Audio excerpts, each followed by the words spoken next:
أعوذ بالله من الشيطان الرجيم بسم الله الرحمن الرحيم الحمد لله رب العالمين والصلاة والسلام على رسول الله صلى الله عليه وسلم واشهد أن لا إله إلا الله وحده لا شريك له واشهد أن محمدا عبده ورسوله صلى الله عليه وسلم. Assalamu alaikum wa rahmatullahi ta'ala wa barakatuh. This is me again, Imam Luqman Ahmad, bringing you a Deen short. This time I want to talk to you about the methodology of the Prophet when he taught, which is very important. The Prophet, one of the things he said, Inni utitu jawami al-kalim. Verily, I was given the ability to speak comprehensively, and the Prophet did speak comprehensively. Now, there was about 120 or so thousand companions of the Prophet Muhammad sallallahu alaihi wasallam. This is according to Ibn Hajar al-Asqalani and other scholars. And most of the companions of the Prophet only saw him on a few occasions. I mean, there were some who saw him all the time, those who traveled with him, those who fought in battles with him, the people, what they call the people of Sufa, about the 90 or so companions that used to live in the Prophet's mosque in Medina. They would live there literally. They were mostly unmarried people, and they spent a lot of time with the Prophet because they was there every time he came outside his house. But most of the companions of the Prophet only saw him for a few times, and they would hear from him here and there. And so the Prophet said, "Inni utitu jawami' al-kalim." I was given the ability to speak comprehensively. So when he would say something, most of the hadith of the Prophet alayhi salatu wasalam are less than a paragraph. I mean, usually a sentence, two or three sentences, and that was it. And in that sentence would be a lot of guidance, because the way that the Prophet taught, mostly it was foundational knowledge. It was something that you could build your life on. He dealt with episodic things. He dealt with fiqh points, things like that, haram and halal. But most of what he taught was foundational. It was something that you would not just use for your circumstance right there, but you could use it throughout your life. It was one principle you could use throughout your life. Like one time a man came to the Prophet for guidance, and he said to him, ittaqillaha haythuma kunt wattabi' as-sayyi'ah hasana tamhuha wa khaliq an-nas bi khuluqin hasan. He said to the man, ittaqillaha haythuma kunt. Fear Allah no matter where you are, and follow every bad deed with a good deed, because it will erase it, and treat people with good character. So this is like a foundational thing that the Prophet taught. So we were talking about back in the day when people used to convert to Islam. And I've been giving dawah for about more than 40 years. So back in the day when people would convert to Islam, there was a minimal standard of knowledge that they would have to learn. And it was real simple. Back then there was no internet. We didn't have international connections like people do now. You couldn't just go email. You couldn't go to Google and find out things. You really got what you could get from the masjid, from individual Muslims. And there was a minimal standard that we used to put on people who converted to Islam that they would have to learn. And that was, number one, they would have to learn the last 10 surahs of the Quran, to memorize the last 10 surahs of the Quran, including also memorize Surah Al-Fatiha. So they would have enough so they can do their prayer. In the case of a man or a woman, they could lead the prayer. Women, of course, leading the prayer for women, but they would know how to do their prayer with respect to recitation of the Quran. That was number one. And they had to learn the salat. They had to learn how to make the salat, what are the rules of salat, the names of the different salawat, the times of the salat, Jum'ah, the ruling for Jum'ah, and so on and so forth. And they would learn the salat, the phrases of the salat. Also, they will learn tashahhud. That was very important back in the day. They should know how to say the tashahhud. And they will learn ayatul kursi. And they will learn the different dua. That's masnoon, the dua of the sunnah that the Prophet used to say after his salat. Like the subhanallah 33 times, alhamdulillah, and also Allahu Akbar 33 times, that sort of stuff. So we were talking about that. So somebody asked me a question. They said, Imam, what should you learn now? Because there's so much stuff. There's so much stuff out there. There's so many books and thousands of books and so many sheikhs and so many videos, and there's a lot of information. Although it seems that people are no less than they did in the past, but there's a lot of information out there. So they said, well, what does the new Muslim, what should they learn? So I started to think about different foundational aspects of religious learning. Okay, so there are a lot of hadith. Now, I want to talk about one specific scholar of hadith. His name is Abi Dawood, and he wrote the book called the Sunan. So you have the Sunan of Abi Dawood. And in that book, now, Abu Dawood, he collected about 500,000 ahadith of the Prophet sallallahu alaihi wasallam. And he put in the Sunan of Abi Dawood, he put 4,080 hadith in that collection. And so, but he said that out of these hadith, he said, al-fiqh yaduru ala khamsati ahadith. He says all of fiqh, and fiqh meaning Islamic law. Fiqh also means understanding, but here it means Islamic law. It circles around 5 ahadith. Now, what he's saying is that not that Islamic law comprises just 5 hadith, no, but he's saying that there are 5 hadith that, if you look at these hadith, are Deen as a legal system, as a way of life, as a way of religious law and practice. It's built on these hadith. These are foundational hadith that you can use in every aspect of your life. Different aspects of fiqh, different aspects of law. If you don't know the details, you can go look at these hadith to give you a foundation so you have a direction to go in. So, these 5 hadith. Now, my suggestion and the purpose of this talk is that, number one, you have a minimal standard of things that you learn in your religion. And my suggestion is that the last 10 surahs of the Quran, Surah Fatiha, know how to make a salat from beginning to the end, the names of the salat, the times of the different salawat, Ayatul Kursi, and the different dhikrs that you say, the different the things you say after the prayer is over. But in addition to that, of course, we study Quran and Hadith. We're Sunni Muslims. This is what we do. But where do you start?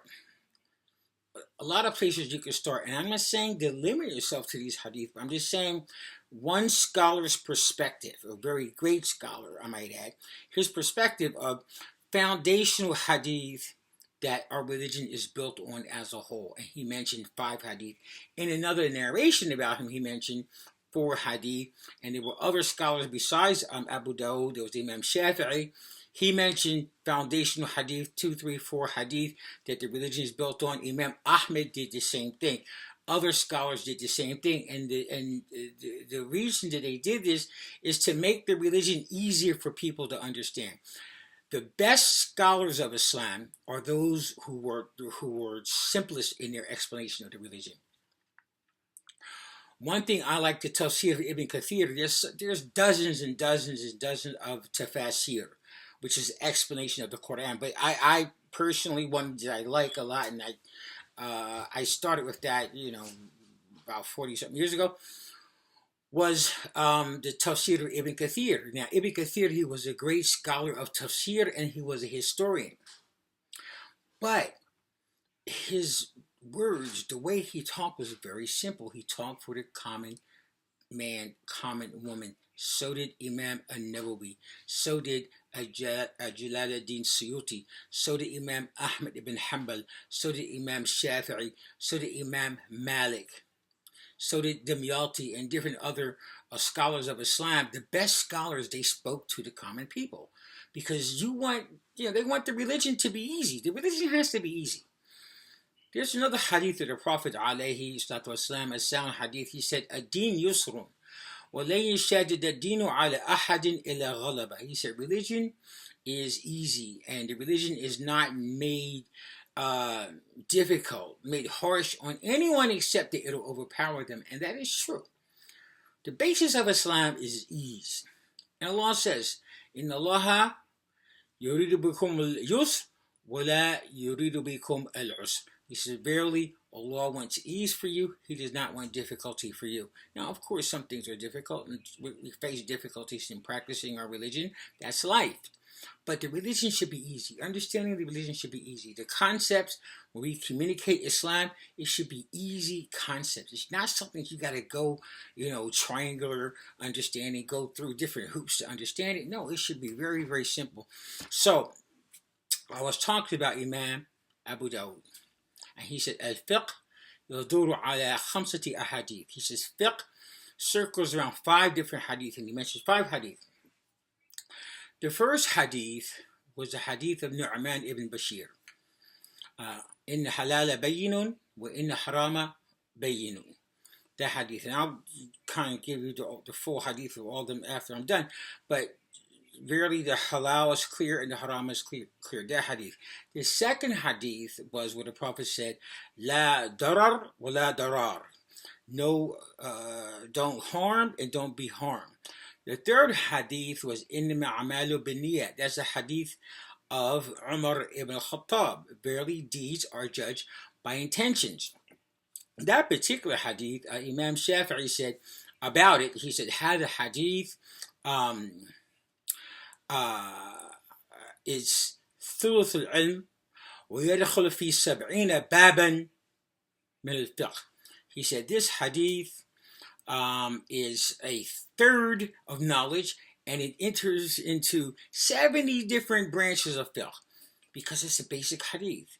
In the Ma'amal al-Baniyah, verily deeds are judged according to intention. There's a longer hadith, I'll explain it in a minute, but I wanted to go through these 5 hadiths. So far, we went to hadith in the verily halal is clear, and the haram is clear, the hadith of Nu'man ibn Bashir.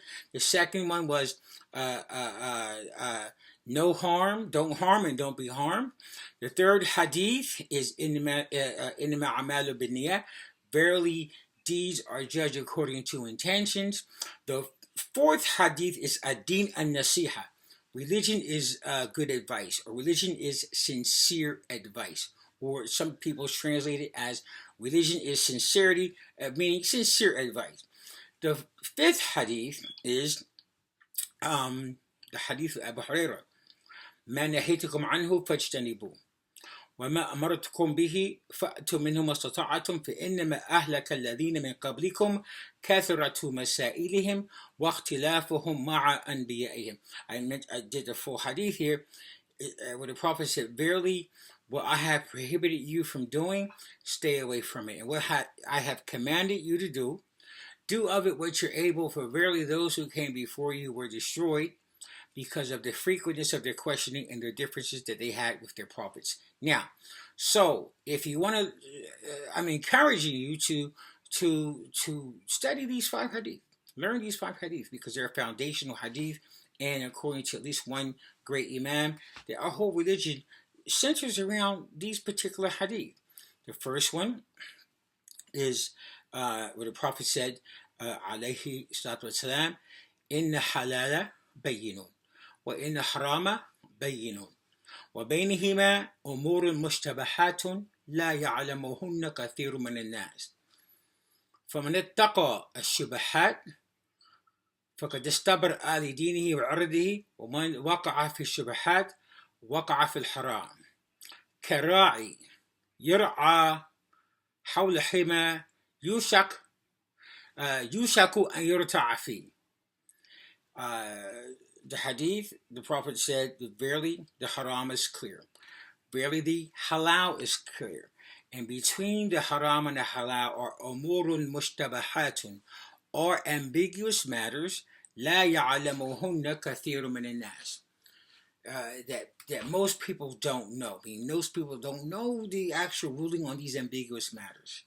Not that nobody knows, but most people don't know. So the Prophet said, فَمَنِ اتَّقَى الشُّبَهَاتِ, whoever stays away from the ambiguous things, فَقَدْ اسْتَبْرَأَ لِدِينِهِ وَعِرْضِهِ. He will have safeguarded his religion and his honor. And whoever falls into the shubahat, it's like he falls into haram. And he says, and this is like a shepherd who grazes his sheep around a sanctuary to the like he goes on the edge of the sanctuary, someone else's land sanctuary, almost falling in. And then he said, وَإِنَّ لِكُلِّ مَلِكٍ حِمَى. Every king has a sanctuary, has a sacred land. And the sanctuary of Allah is maharima, that the things that he's made prohibited. And then he said, verily, in every jasad is a mudgha. في كل جسد مضغة, and every body is a morsel of flesh. إذا صلحت صلح الجسد كله. If it's sound, then the whole body is sound. If it's corrupted, then the whole body is corrupted, and is not this morsel of flesh the heart. Now that's the first hadith. I'm not going to give you the full explanation of the hadith right now, maybe in another video, but I just want you to focus on this hadith, read it for yourself, and get an understanding.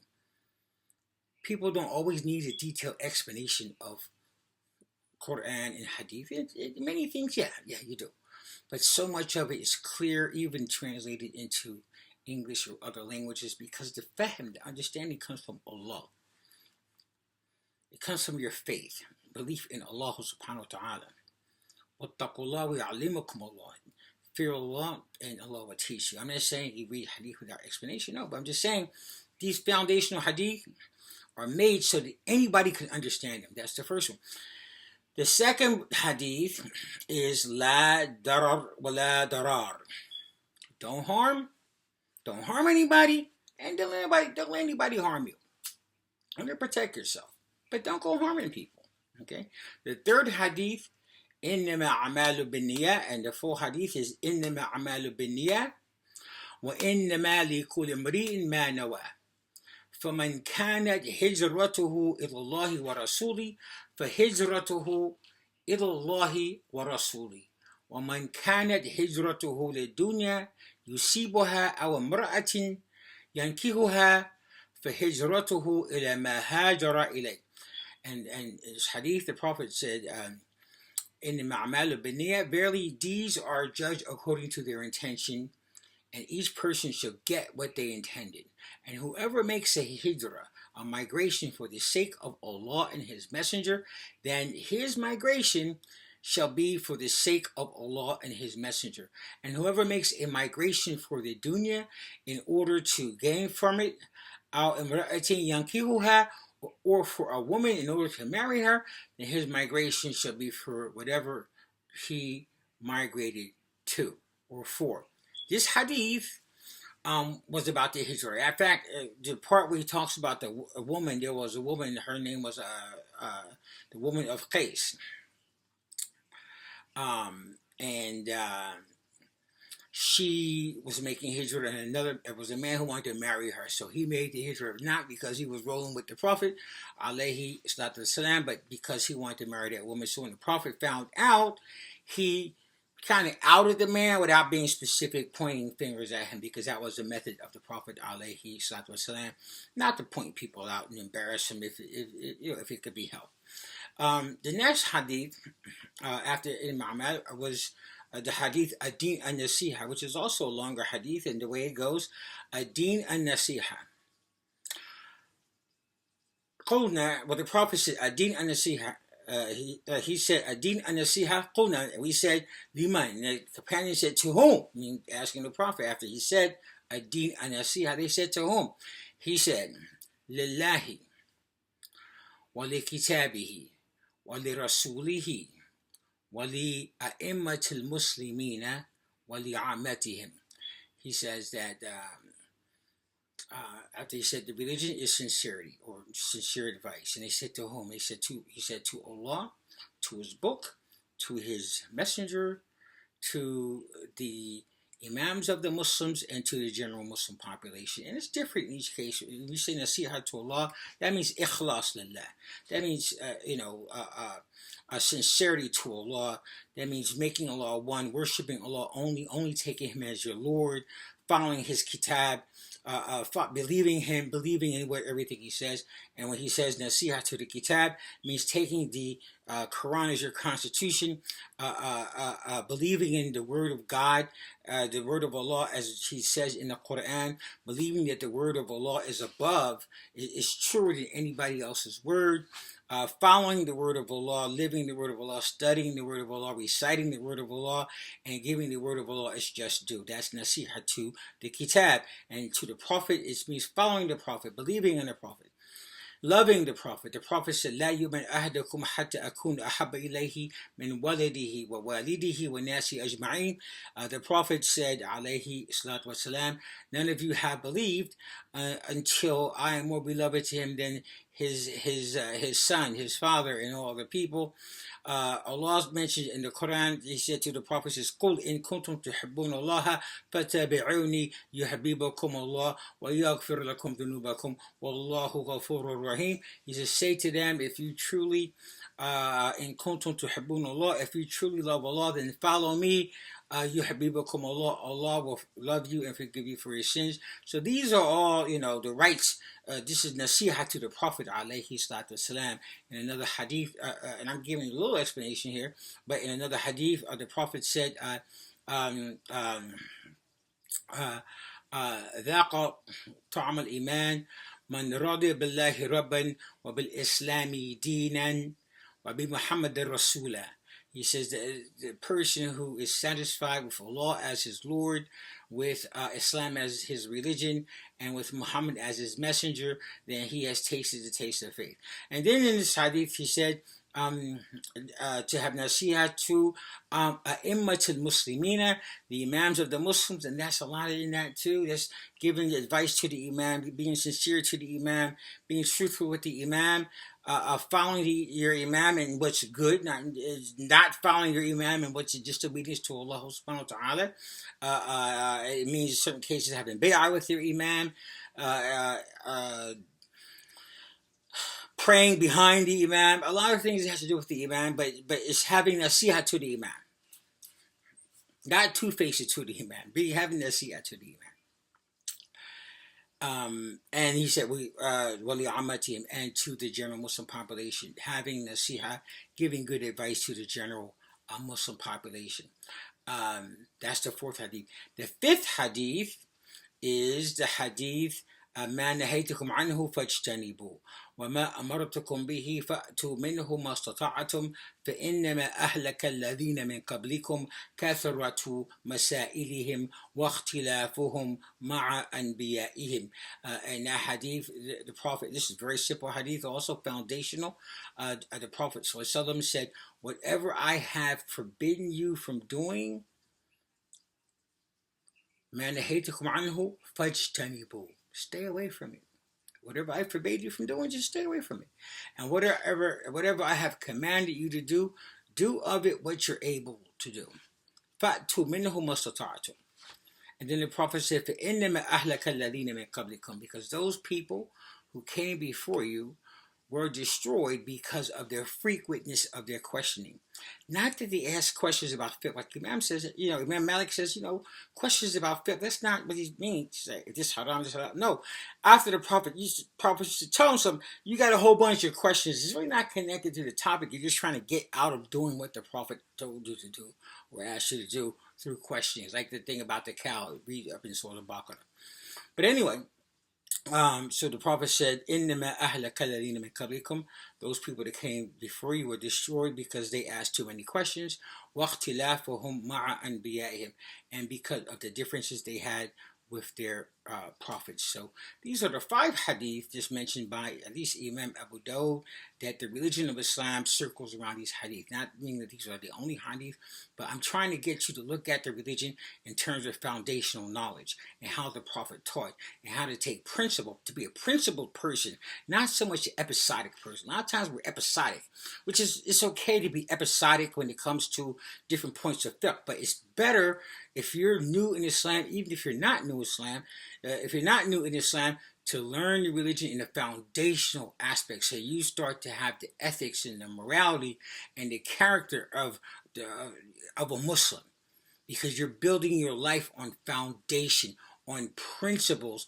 And these 5 hadith that I just told you, these are foundational hadith, and I just giving you advice to study those. And if you're new to Islam, like I mentioned, learn the last 10 surahs, learn Ayatul Kursi, make sure you know Fatiha, make sure you know your purification, and make sure that before you learn anybody other's dhikr or witr or any other long dhikr, learn the dhikrs, learn the remembrances that was used by Rasulullah sallallahu alaihi wasallam. Learn those first. Assalamu alaikum wa rahmatullahi ta'ala wa barakatuh.